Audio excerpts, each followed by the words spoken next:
Hey, what's up guys, Tim here with Go Cards. Today we're here with the Swordsoul deck I played for this weekend. It was the first Nationals in like 3 years due to things.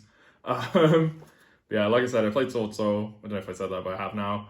Nothing too crazy. Finished in top 82. Good result overall. Not the biggest fan of this deck right now. I think it's pretty badly positioned in the format. I think this deck's basically solved and there's nowhere else really to go with it. So if you're looking for some sort of crazy insight into the into like this crazy Swordsoul deck, there just isn't one. But I think the list is good. I think this is basically how the list should look if you were to go into like Euros or whatever with this deck. But just preface this already with personally, I don't think I would, just because of how the format shaped up. But anyway, this is the deck. So 3 Moye, 3 Longyon, 2 Taie, 3 Ecclesia. Nothing too crazy. There's like a little bit of debate about Ecclesia and Taie and how many to run, but I think like this deck is like best going second a lot of the time.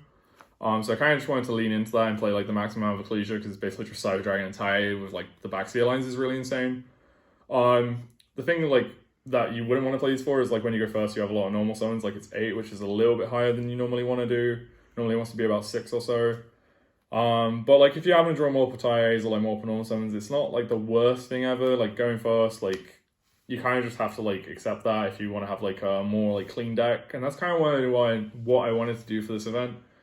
Is I just wanted to have like the cleanest deck possible and play like the most Yu-Gi-Oh! I wanted to like be able to play every game, outside of when you get like collected or barriered. That's what I did. Like nothing too crazy, like I said, but 3 Emergence, 1 Blackout. No Summit, tried the card, it was pretty good actually, but like I said, it's not like clean, if that makes sense. Like it doesn't let you play every game, sometimes it is just a brick. Like it being a Swordsoul name is nice, but it doesn't fill the role of what I wanted the deck to do. So I ended up cutting it. It was also like the deck is pretty tight for space, like this is 42 cards. So like it's already pretty tight for space, so we just didn't want to play any like extra bricks basically, or extra like cards. And 3 Ashna, 3 Vashuda, 2 Adhara, 1 Shatana. The reason for the Shatana is to play 3 Circle.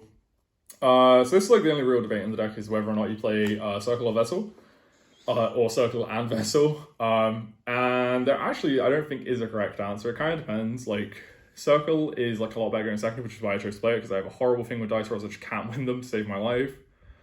Including like Top Cut this weekend, I won 2 of the 12 dice rolls I had. I think maybe 3. I think it's 2 though. So Circle was a lot better for me than Vessel, because Vessel is like not so good going second right now, whereas Vessel's not so good going second right now, whereas Circle is like really, really strong. Just being able to interact with like Veiler and Impum going first as well. With the Moyes and stuff is really good. This is like a pseudo token collector out as well. When you have Long, like when you start with Long, you can sack the token when they activate collector and special with Hara and make Yazi, which is nice. Whereas you don't get to do that with Vessel. But like Vessel's better than Nib because you can make Chowfeng, so it's kind of like there's no real way to decide which one's better. Like 2-2 is like 2-2 like Circle Vessel is correct. 3 Circle no Vessel is correct. 3 Vessel 3 Circle no Vessel is correct. Like there's all like no matter which way you split the ratios, it's always kind of right. It depends on how you feel about the deck, which often doesn't come up. But it's like one of those weird incidents where it is correct, where it's like no one can be wrong. Like it's kind of strange. If somebody can solve that, that would be interesting. But like I don't know if we're ever gonna get a solution for that at this point. Then like to explain the last bit of the tennies, 2 Adhara because I didn't play Vessel. There's no real need for 3 when you're not playing the free Vessel or like any kind of Vessel, because you don't go through this that much. You do want the third sometimes, but again the deck's pretty tight for space. I wanted to keep it as slow as possible to see the best cards. And then Shatana makes the Circle plays a lot better. This has like a lot of utility sometimes as well. Like there's a couple of times this weekend where like I Longyon discarded Ashna and summoned the token, and then they interacted with the Longyon, and I could like Ashna for Shatana to make a synchro, which was kind of cool. Like little things like that is why Shatana's nice. Like there's some interactions as well where like you can do monk crashing to then use this effect to like do stuff with that. It's pretty good. It's only like downside is when you draw it. Really, it's not like good to draw, but Swordsoul's like pretty clean for like not playing bricks anyway in a format where a lot of the decks are playing a lot of bricks. But yeah, then for hand traps and go second cards, I guess. 3 Ash, 3 Draw, 3 Impum, 3 Chalice. Nothing too crazy. I expected the format for this event to be like mostly Swordsoul, Despia, Flunderies, and Punk. And then like Eldritch as well, but like you have to pick, like you can't prepare for Eldritch that well because it's not like the cards that you would prepare for aren't that good against the other decks. Funnily enough, my matchups were basically really weird. Like, I played, so obviously everybody knows that the format's pretty wide right now. There's a lot of like decks on the peripheral as well, like Striker, Dragon Link, And then like a load of other decks, there's just so many decks right now, which is why it's so hard to prepare for an event like this, where like it's basically like a big regional where people just sort of enter in with anything. It makes it pretty hard to like create a coherent strategy when you're trying to like meta call. But my matchups in the end were like one Life Twin, one branded Despia, one branded Eldritch, one Trap Eldritch, 2 heroes. This is including Top Guy as well. 1 Dragon Link, 1 Sky Striker, and then like 2 Adventure Punks, 2 Furion Punks, and then something else as well, I think. Might have miscounted, but like I said, like, so basically no Swordsoul, no Flunder, no Despia, so it's like really, really weird matchups. These were like very good in general. These were like all the generic hand traps, so I don't think I made like a bad choice on the hand traps. The only like weird one was Droll. But I wanted to be prepared for all the combo decks, and this card was insane in my top 32 top 64 matchup, so I guess it's like fine. I got cited out a lot though because of like the matchups I played, but I think it was like a good call for the event. And then Chalice is like the only other like debated one. People play Droplet instead of this, but I think Chalice is slightly better. Going second Droplet is just substantially better, but like Chalice does what you need it to do a lot of the time going second, which is just trade with like 1 interaction. But going first, like you can't always like afford to use the Droplet discard. Because like that might be like you have to like send your Moye or Tai or Ecclesia or whatever, that's your follow-up from hand to like interact with the opponent's card in a spot where like Chalice would just do it normally. And also I felt like this was a little bit better versus Token Collector because it was like trading 1 card into negating a Token Collector instead of 2. But again, like I think both are probably right in their own circumstances. I just personally prefer Chalice. And then also like the niche things like being able to activate like more than 1 Chalice a turn and stuff like that. Like different points, like against the Flunder deck, there's like different points where you want to negate things. And then 1 Call By, because it's like basically a god card. And then 2 Desires. I just love this card. It's one of the reasons why I wanted to play 2 Tai. Was just because I didn't want to like banish my 1 Tai F Desires and need it later. I had some weird Desires banishes this weekend, but thankfully never banished both Tais, so that was good. So yeah, main deck is 42, like I said. Really standard Swordsoul list, but I really think it's a good list. And then 3 Monk, 1 Shaman. Again, like the extract's pretty much standard as the main deck at this point. There's nothing really too much to say.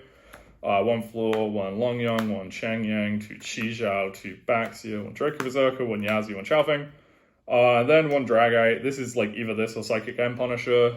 They both come up about as much as each other really, so you kind of just pick whichever one you want to come up. Like End Punisher I think came up once this weekend, but I think Dragite came up twice, so I guess it was the right call. It's pretty like, if you could have a 16 card extra, it could be Psychic End Punisher as the 16th slot for me. Inside, 3 Nibiru, 3 Barrier. Nibiru I think is just like the best hand trap in the matchups it's insane against, like Swordsoul and Salamangreat, but it's not good in the main because of like Eldritch and Flunder and stuff, and it's not great versus branded. It has some interactions, but like not a lot. So I think in like a really wide format like this where there's a lot of decks, you can't like necessarily main deck this card to like, unless it's like you're just piling on hand traps. Like you can't necessarily main deck this card to get like maximum value on every matchup, which is like not what I wanted to do. I basically just wanted to play a clean, consistent deck for Swiss and then just get to top cut and try and like get like very high rolling and win like 6 rolls and like not get like token collected. Didn't work out, but the idea was there. Then 3 Barrier. This card's like an auto win versus like the Mirror. I decided going second as well against the Mirror and like Despia because you'd like break their board, then have Barrier, set Barrier, and like just like enough to close out the game a lot of the time. And then 3 Anti-Spell. This is like the most unfair floodgate I think right now that this deck can play, because you can like force them to set the stuff and floor it and backseer it away. Really good against the adventure cards too. Basically really good against everything. Kind of an unfair card to be honest. And then for spell trap removal is 2 Lightning Storm, 2 Twin, a Duster, and a Reboot. So Reboot's like pretty standard. I just think this card's like an insane blowout of little trap decks, and you can decide it going second for when like your opponent's boarding in Barrier as well, which is huge because this deck just dies to Barrier, so you need an out. It's not a consistent out, but it comes up enough. And then versus all the trap decks, this card's just insane, obviously. Did 2 Lightning Storm, and the reason for the weird ratios here is because I think this card was like better into the Flunder decks and stuff like that, which I wanted to be prepared for. It's like all for siding patterns as well. And then like the reason for like 1 Duster, 2 Twin is because it's like a nice split. So like these are like big back row removal, and these are like mine removal. So like they kind of like pair up nicely like that. Because I know like Circle is an out to mine, but it's not really, because like all the time you circle away your like Shaman or whatever after clearing down your board, and they just have like another Floodgate or like another Demise of the Land or something you can't play anyway. So you need like these cards to play through it, and then like these cards are just better versus like the real like large back rows like Eldritch and stuff do. But these all like serve like nice rolls versus Flunder and stuff like that and Eldritch. But yeah, so that was the main and side and extra. Nothing too crazy, like I said, it's pretty standard for Swordsoul. I think it's a really good list though if you want to like have a Swordsoul deck to play for like a regional or something. I think this is like really, really strong.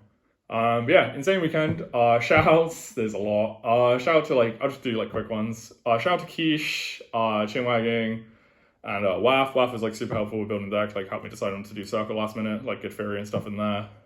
Boys, etc. Shout out to Betty for getting second. Welcome to the club. Shout out to all the Plymouth guys that I travelled up with. Shout out to Pooley for driving the minibus. Shout out to Craig for being an absolute daddy. Shout out to Callum for being the best roomie. Shout out to Jack for topping. Shout out to Dyson and Will as well. Andy as well for being like an absolute seat stealer. Who else am I missing? Oh, Jacob, I literally just forgot about Jacob. Shout out to Jacob for helping me build the deck. I'm sure we'll play a better deck than Swordsoul for next time. But yeah, cheers guys.